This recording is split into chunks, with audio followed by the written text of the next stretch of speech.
আজ সোমবার। আজ থেকে শুরু হলো পুরো সপ্তাহের ব্যস্ততা। সকালে উঠেই আগে চা না খেয়ে প্রথমে ডালটা আগে সেদ্ধ বসিয়ে দিলাম। আজকে করব মুসুর ডাল। বসিয়ে এসে এই দেখুন কি নিয়ে বসেছি। এই যে বাঁধাকপিগুলোর অবস্থা দেখেছেন?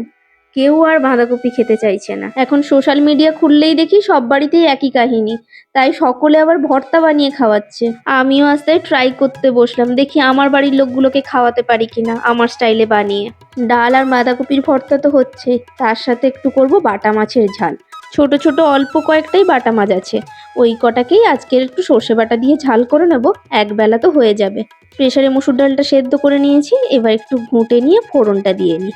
সর্ষের তেলে শুকনো লঙ্কা 5 ফোড়ন ফোড়নে দিয়ে একটা টমেটো কুচি আর কিছুটা পেঁয়াজ কুচি দিয়ে ভালো করে ভেজে নেব। অল্প একটু নুন দিয়ে নিলাম, তাহলে তাড়াতাড়ি পেঁয়াজ আর টমেটোটা নরম হয়ে যাবে। অল্প একটু রসুন কুচিও দিলাম।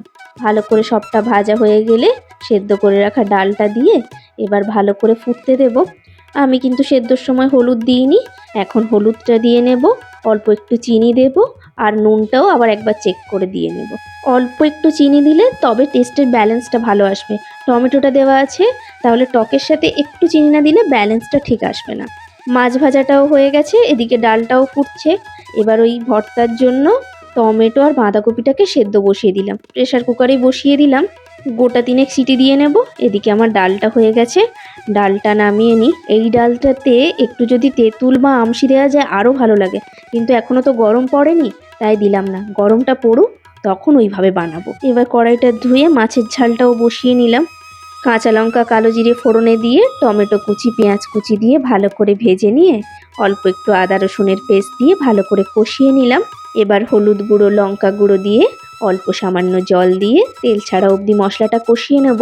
মশলা থেকে তেল ছেড়ে গেলে 1 চামচ সর্ষে বাটা দিয়ে নেব। সর্ষেটা এখানে কালো সর্ষে সাদা সর্ষে দুটো মেশানো ছিল আমার, আপনারা চাইলে সাদা সর্ষে দিয়েও করতে পারেন। অল্প একটু চিনি আর নুনটা দিয়ে ভালো করে মশলাটা কষানোর পর মাছগুলো দিয়েও মাছগুলোর সাথে মশলাটা ভালো করে মিশিয়ে নেব। তারপরে দেব জল। এবার 5-7 মিনিট ভালো করে ফুটিয়ে নেওয়ার পর উপর থেকে একটু কাঁচা সর্ষের তেল ছড়িয়ে নামিয়ে নেব। তাহলেই আমার মাছের ঝাল কমপ্লিট। এবার ওই ভর্তার প্রসেসটা করব। ভর্তাতে আজকে একটু চিংড়ি মাছ দেব। চিংড়ি মাছ দিয়ে ভর্তাটা বানাবো। এর ডিটেল রেসিপি আমি আপনাদের সাথে কালকে শেয়ার করে দেব। আজকের ভিডিওটা অনেক লেন্দি হয়ে যাচ্ছে, তাই আর ডিটেল রেসিপিটা আপনাদের সাথে শেয়ার করতে পারলাম না। কিন্তু একটা কথা বলি, আমি কিন্তু ফার্স্ট টাইম এটা ট্রাই করছি, কিন্তু বেশ ভালো খেতে হয়েছিল। আজ তাহলে আসি। অসংখ্য ধন্যবাদ ভিডিওটি দেখার জন্য।